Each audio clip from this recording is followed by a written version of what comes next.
नमस्कार, स्वागत है आपका डिविजन पॉइंट जी के में। तो देखिए, आज हम लोग देखेंगे दूसरे बुक का विजयनगर साम्राज्य। ये भी बड़ा ही इंपॉर्टेंट टॉपिक है। हर एक एग्जाम में इस टॉपिक से आपको एक दो प्रश्न आ ही जाते हैं। तो चलिए हम लोग इसी टॉपिक को आज करते हैं, विजयनगर साम्राज्य।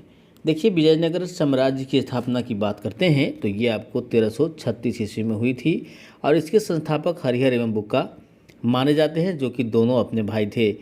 ये जो थे 5 भाइयों का परिवार था। विजयनगर का शाब्दिक अर्थ जो होता है वो जीत का शहर होता है।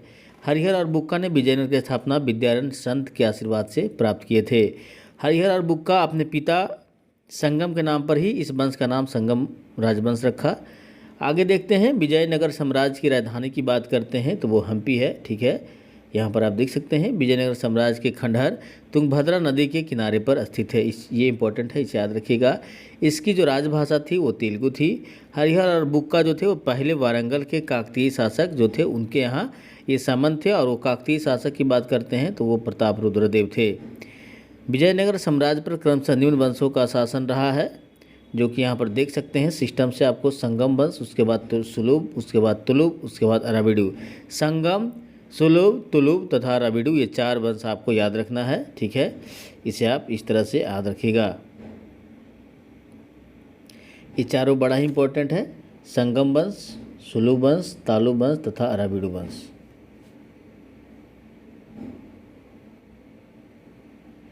आगे हम लोग देखते हैं कि बुक्का वन ने वेदमार्ग प्रतिष्ठापक की उपाधि धारण की थी। ये भी इंपॉर्टेंट हो जाता है। ये सब प्रश्न आने पे दिमाग से बिल्कुल उड़ जाती है, याद रखिएगा। बुक्का प्रथम जो था वो वेदमार्ग प्रतिष्ठापक का उपाधि धारण। चलते हैं नेक्स्ट पॉइंट पर। हरिहर द्वितीय ने संगम शासकों में सबसे पहले, ध्यान दीजिएगा, हरिहर द्वितीय जो था वो संगम वंश में सबसे पहले महाराजा धीराज की उपाधि धारण किया था। इटली की यात्री निकोलो कॉन्टी जो था वो विजयनगर की यात्रा पर देवराय प्रथम के शासन काल में आया था। देखो इसे कैसे याद रखिएगा, निकोलो कॉन्टी है। देखिए, काउंटिंग कहाँ से शुरू करते हैं हम लोग? जनरली 1 से शुरू करते हैं काउंटिंग। ठीक है, तो निकोलो कॉन्टी या देखो काउंटिंग और कांटी यहाँ पे मिल रहा है, तो हम लोग 1 से यानी कि देवराय प्रथम, इससे आप याद रख सकते हैं कि काउंटिंग मतलब 1 यानी कि देवराय प्रथम के शासनकाल में आया था, जो कि इटली का था। यानी कि इटली का यात्री निकोलो कॉन्टी विजयनगर देवराय प्रथम के शासनकाल में आया था। देवराय प्रथम ने तुंगभद्रा नदी पर क्या बनवाया? एक बांध बनवाया था, ताकि जल की कमी को दूर किया जा सके और नगर में जो है वो नहर लाया जा सके। सिंचाई के लिए उसने हरिंद्र नदी पर भी बांध बनवाया था, इंपॉर्टेंट है। संगम वंश का सबसे प्रतापी राजा की बात करते हैं तो देवराय द्वितीय था। इसे इमाड़ी देवराय भी कहा जाता था। ठीक है, अब चलते हैं नेक्स्ट पॉइंट पर। फारसी राजदूत अब्दुल रज्जाक जो था वो देवराय द्वितीय के शासनकाल में विजयनगर आया था। देखिए इसे कैसे याद रखिएगा, अब्दुल रज्जाक। देखिए इसमें 2 गो ज लगा हुआ है, एक आधा ज एक पूरा ज, यानी कि 2 ज लगा हुआ है, तो 2 ज मतलब 2, यानी कि देवराय द्वितीय। ठीक है, याद रखिए। इस तरह से एक टेक्निक है, मतलब ऐसा कुछ नहीं समझिएगा, किसी तरह से आप याद कर सकते हैं, जिस भी तरह से आपको सुविधा हो। तो देखिए अब्दुल रज्जाक जो था वो फारस का था। ये देवराय द्वितीय के समय में विजयनगर आया था।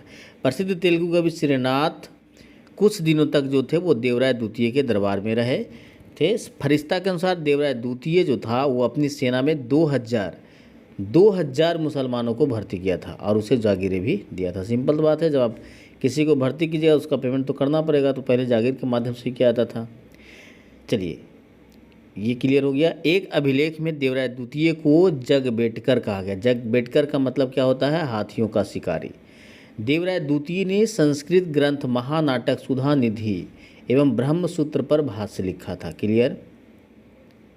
चलिए आगे चलते हैं। मल्लिका अर्जुन को, ठीक है, मल्लिका अर्जुन को प्रौढ़ देवराय भी कहा जाता था। मल्लिका अर्जुन को प्रौढ़ देवराय भी कहा जाता था, मतलब बूढ़ा देवराय यानी कि प्रौढ़ देवराय। सालू नरसिंह ने विजयनगर में दूसरे राजवंश। देखिए अब दूसरा जो था आपको संगम वंश के बाद सालू वंश था, तो संगम वंश का संस्थापक हरिहर बुक्का ने किया था और सालू वंश का जो संस्थापक था वो सालूब नरसिंह ने किया था, जिसका समय जो रहा 1485 से 1506 ईस्वी तक रहा। सालूब वंश के तुरंत बाद आ जाता है तुलु वंश, और तुलु वंश को जो स्थापना किया था वो वीर नरसिंह था। ठीक है, तो यानी कि सालूब का सालूब नरसिंह था और तुलुब का वीर नरसिंह था, याद रखें। इसका जो रेंज था 1505 से 1565 तक रहा। तुलु वंश का महान शासक सबसे जो था वो कृष्णदेवराय था। वह 8 अगस्त 1509 ईस्वी को शासक बना। सालू तिम्मा कृष्णदेवराय का योग्य मंत्री एवं सेनापति था, याद रखिएगा, जो कि सालू तिम्मा है ना। कृष्णदेवराय का योग्य मंत्री था, सबसे बेस्ट मंत्री था और वो सेनापति भी था। बाबर जो था अपनी आत्मकथा बाबरनामा में कृष्णदेवराय को भारत का सबसे शक्तिशाली शासक बताया था। कृष्णदेवराय जो था उसी के शासनकाल में, ठीक है, पुर्तगाली यात्री डोमिगोस पायस जो था वो विजयनगर आया था। कृष्णदेवराय के दरबार में तेलुगु साहित्य के 8 सर्वश्रेष्ठ कवि रहते थे, जिसे अष्टदिग्गज कहा जाता था। उसके शासनकाल को तेलुगु साहित्य का क्लासिक युग कहा जाता था। ये बड़ा ही इंपॉर्टेंट पॉइंट चैप्टर है, इस चीज़ को ध्यान में रखिएगा। इसमें बड़ा ही कन्फ्यूजन होता है साउथ का जो है ना, क्योंकि ज़्यादा डिटेल इसमें दी नहीं गई है। सडनली जो है वो टॉपिक बदल जाती है। जैसे ही देखें सालूब बस संस्थापक था, सालूब नरसिंह, उसके बाद सीधा आपको आता तुलूब पे कोई भी डिस्कशन नहीं होता। तो इससे क्या होती है, बातें समझ में थोड़ा कम आती है। तो इसे आप ध्यान से थोड़ा देखते चलिएगा, रिवीजन कीजिएगा, थोड़ा देखकर और सुनने पर यादें ज़्यादा होती है। कृष्णदेवराय ने तेलुगु में आमुक्त मल्याद, ये प्रश्न कई बार पूछा गया, ठीक है, कि यहाँ पर बताइए कि आमुक्त मल्याद की रचना किसने की थी। तो यहाँ पर कृष्णदेवराय आंसर होगा। देखिए, कृष्णदेवराय ने तेलुगु में आमुक्त मल्याद एवं संस्कृत में, अभी देखिए ना था कि आमुक्त मल्याद जो था वो तेलुगु में था और जामवती जो था वो संस्कृत में, जामवती कल्याणम जो है संस्कृत की रचना है। यहाँ पर इस चीज़ को ध्यान देना है, हमेशा एग्जाम में ऐसे पूछता है, खासकर बिहार का कोई एग्जाम हो। यहाँ पर ध्यान दीजिएगा कि आपको कृष्णदेवराय के द्वारा तेलुगु में आमुक्त मल्याद की और संस्कृत में जामवती कल्याणम की रचना की गई थी। पांडुरंग महात्म्य की रचना तेनालीराम रामकृष्ण ने की थी, ठीक है, जो कि अष्टदिग्गज का पार्ट था, इसमें वो शामिल था तेनालीराम रामकृष्ण। नागलपुर नामक नए नगर हजारा एवं विट्ठल स्वामी मंदिर का निर्माण कृष्णदेवराय के द्वारा करवाया गया था। देखिए यहाँ पर नागलपुर में है नए नगर हजारा और विट्ठल स्वामी मंदिर का निर्माण, ठीक है, कृष्णदेवराय के द्वारा करवाया गया। कृष्णदेवराय की मृत्यु की बात करते हैं तो 1529 ईस्वी में हो गई। कृष्णदेवराय ने आंध्र भोज, अभिनव भोज, आंध्र पितामह आदि की उपाधि धारण की। तुलु वंश का अंतिम शासक की बात करते हैं तो वो सदाशिव था। राजसी तंगड़ी का या ताली का या बनीहट्टी का युद्ध जो है 13 जनवरी 1565 को हुआ था। इस युद्ध में विजयनगर का पतन हो जाता है। विजयनगर के विरुद्ध देखिए दक्षिण के 4 राज्य जो था वो लड़ रहा था। कौन कौन था, बीजापुर, अहमदनगर, गोलकुंडा और बीदर इसमें शामिल था। बरार इसमें शामिल नहीं था। ये कई बार प्रश्न पूछा गया है, ये ध्यान रखिएगा। इस संयुक्त मोर्चे का जो नेतृत्व कर रहा था वो अली आदिल शाह कर रहा था। तालीकोटा का युद्ध विजयनगर का नेतृत्व जो है उधर से कौन कर रहा था, तो राम राय कर रहा था।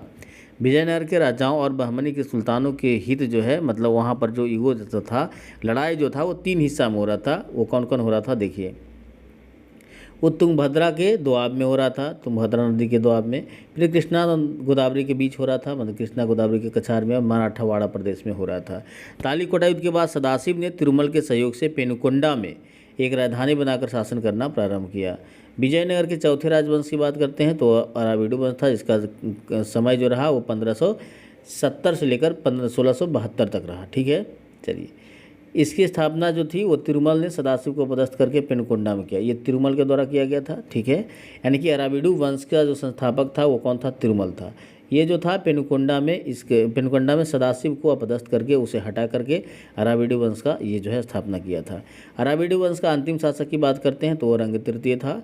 अराविडु शासक वेंकट द्वितीय के शासनकाल में वोडेयार ने 1612 ईस्वी में मैसूर राज्य की स्थापना की।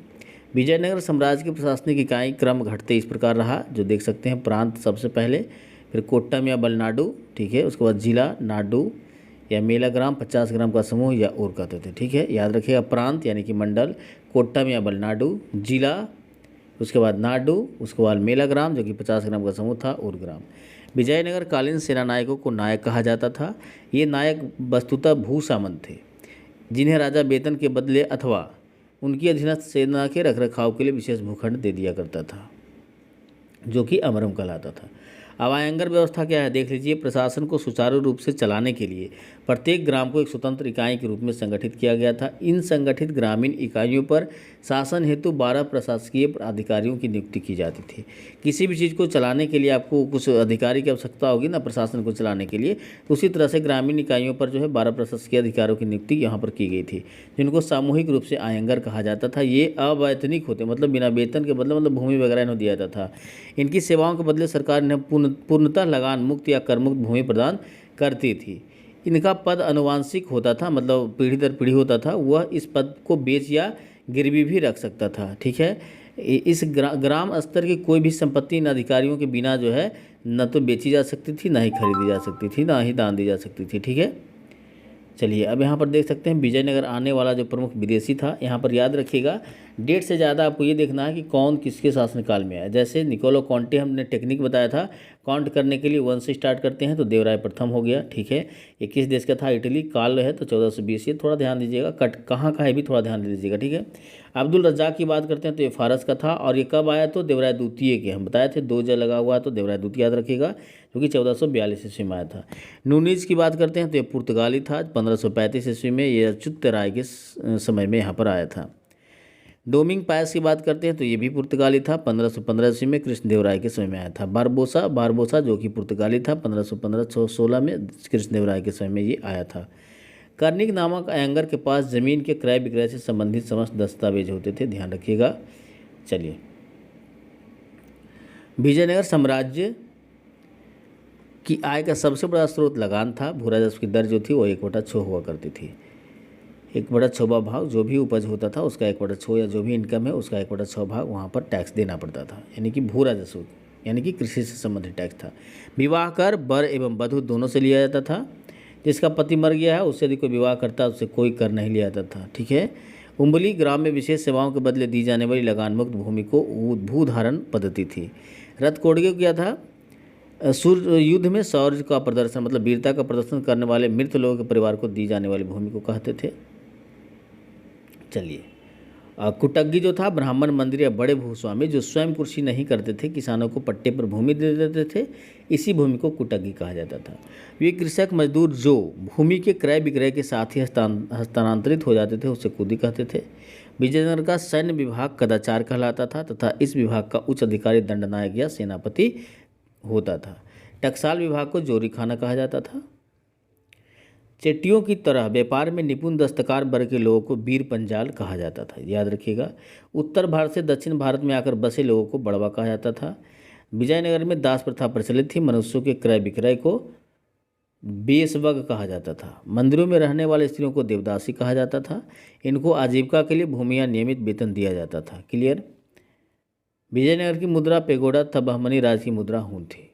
तो ये था पूरी तरह से विजयनगर साम्राज्य, जितना भी लूसेंट बुक में दिया गया था सारा का मैंने आपको वीडियो के माध्यम से जितना हो सके आसान भाषा में समझाने की कोशिश किया। उम्मीद करता हूँ ये आपको वीडियो अच्छी लगी होगी। यदि आपको वीडियो अच्छी लगी तो वीडियो को लाइक कीजिए, शेयर कीजिए, चैनल को सब्सक्राइब करके बेल बटन दबाना ना भूलें, ताकि इस तरह का इंपॉर्टेंट वीडियो आपको मिलता रहे। तब तक के लिए थैंक यू, जय हिंद।